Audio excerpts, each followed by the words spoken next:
My name is Elise Gordon, and I am coming from San Jose, California in the U.S. I learned about Soltara through a lot of research. I was pointed in the direction of ayahuasca and recommended a few retreats, but after doing some research of my own and some reading of my own, on Reddit, also had some great reviews. I was pointed in the way of Soltara, and I think of all of the retreats that I researched and looked at, it had the most authenticity to it and felt like it was going to give me the experience that I was seeking.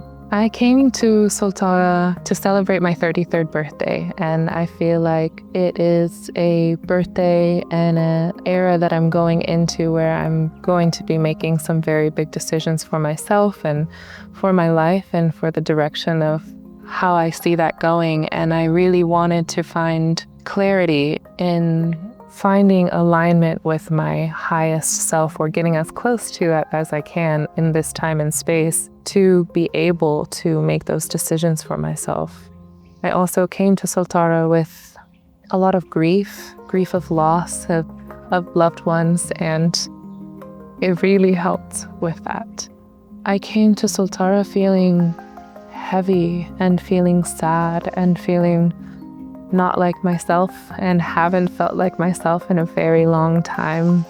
I think the weight of loss of a very close family member has put me in a state that I was not able to function the way that I wanted to.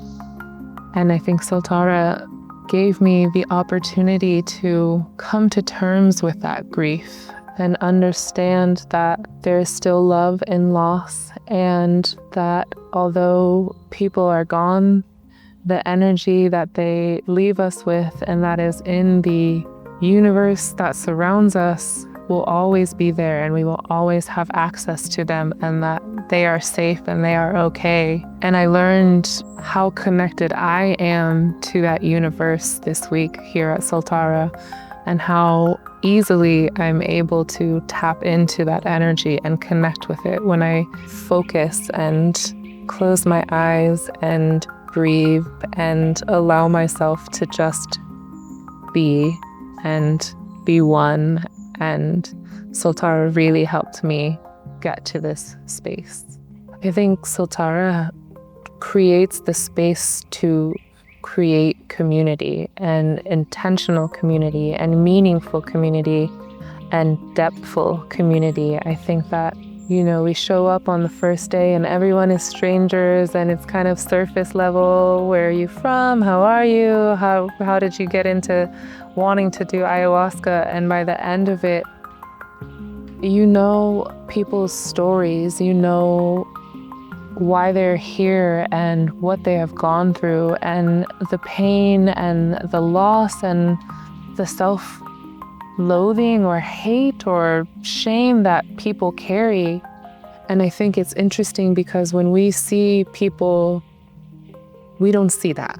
We see them as people, and peeling back the layers, you start to understand how deep people are and how deep some of the issues that people are dealing with go, and how far back it goes.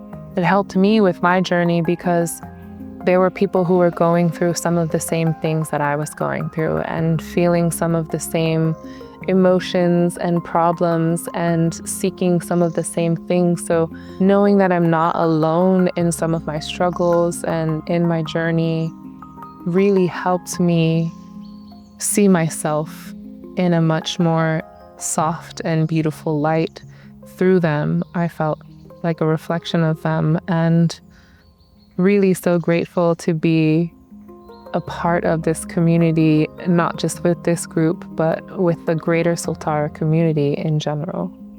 Very often people are scared to come and work with ayahuasca because of the vomiting. Mm-hmm. Could you speak a little bit about the process of vomiting as a purge and the process of vomiting in front of 11 other people? Of course. I mean, after the first day of the vomitivo, I feel like everybody is trauma bonded from just that alone. And I think that creates the space for us to laugh at ourselves and to, not be so afraid of that feeling of purging.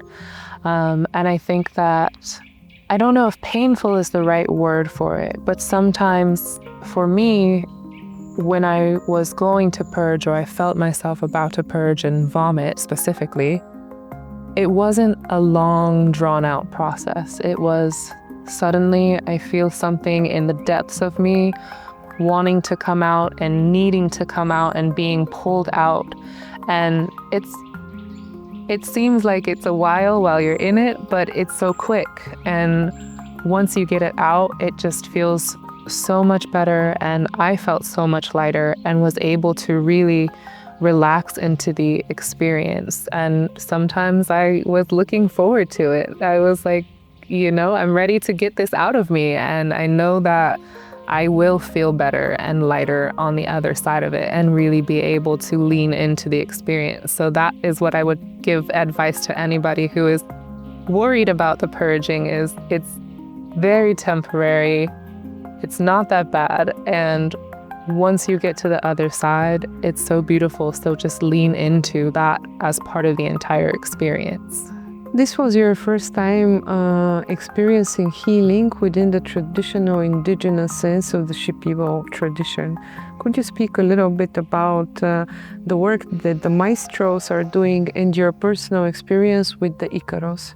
I think the Maestros are probably some of the most amazing and powerful people that I have ever come across in my life, and maybe ever will. I think that I have never had somebody have that type of power over my body before, and trusted them so fully to take care of my body and to know what it needed, and to not only pull out the darkness and the pain and the suffering, but also in return give me light and energy. And you really could feel this transfer of energy, and to just bask in that was something that I never knew that I needed until I came here and experienced it. And it feels so intimate and so personal and so intentional.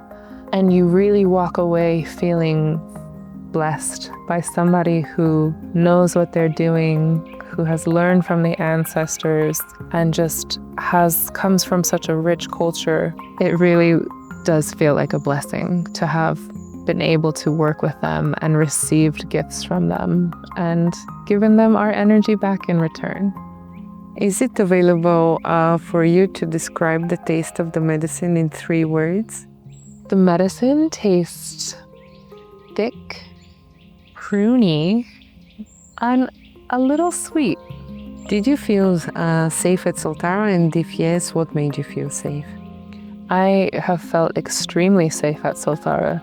So safe that I did not even lock my door when I left sometimes, especially coming home from ceremony, because I knew I wasn't going to want to have to deal with finding the key and digging in my bag and getting into my room. But the land itself just feels welcoming, and you can feel the energy immediately as you step on it. And it's so rich and so beautiful. And not only that, but the people here who create this space and maintain this space are so warm and so welcoming and so loving and understanding. And they really embrace you with open arms and take the time to get to know you as an individual and listen to your stories. And not just listen, but really hear you.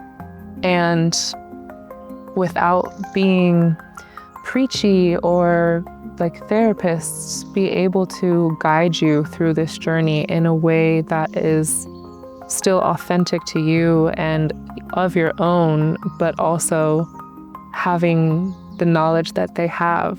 It really has been so lovely meeting all of these people, and I hope that we cross paths again, because we probably will. I'll be back at this point. I will definitely be back. I'm sad to be leaving this beautiful space, because it is such a beautiful space and such a magical place in a magical land, in a magical country. But having done the work that I have done here I know that I am ready to go back. And that is what excites me. I know that I have the tools. And realistically, I have always had the tools within me. It is Soltara that has brought them to light and made me reclaim them and realize that I have everything that I need. And so, yeah, I'm very excited to go back to life. And I know that there are blessings to be had simply because I am me and simply because I exist as myself and seek them and am deserving of them, and know that I'm prepared to do the work to receive them. I've got big plans and I'm excited to make them come to life. What did you think about the food at Soltara? The food was delicious, no complaints whatsoever. I think sometimes I can be a picky eater, and I am very much a carnivore. I like meat of all kinds. And so I was a little concerned, but the food was so delicious and so lovingly prepared, and very nutritious. I felt full without ever feeling heavy. I didn't feel the need to add salt to anything. I was not seeking for anything more. And I don't think I had a single meal where I walked away from thinking, oh, that wasn't good. I was always like, wow, this was great. I can't wait for lunch, or I can't wait for breakfast, and I'm excited. What are your main 3 takeaways that you're bringing back home with you after this experience? My main 3 takeaways are that I am loved, that I am whole, and that although sometimes it feels like we can do it on our own, having a community there that understands you and loves you and supports you really makes all the difference and really does mean the world. So if you can find that community, pour into it, hold on to it, invest in it, and let it lift you up and carry you to the highest heights. I give you an opportunity to say something to the maestros. I don't know if I have the words. I feel so blessed to have worked with them and so blessed to have been in their presence. And I hope that I can see them again. And if I don't, I will carry them with me in my heart and in my mind and in my spirit and in my soul. And I am just so eternally thankful for the gifts that they have given me and for the insight that they have helped me find. And they truly are a blessing.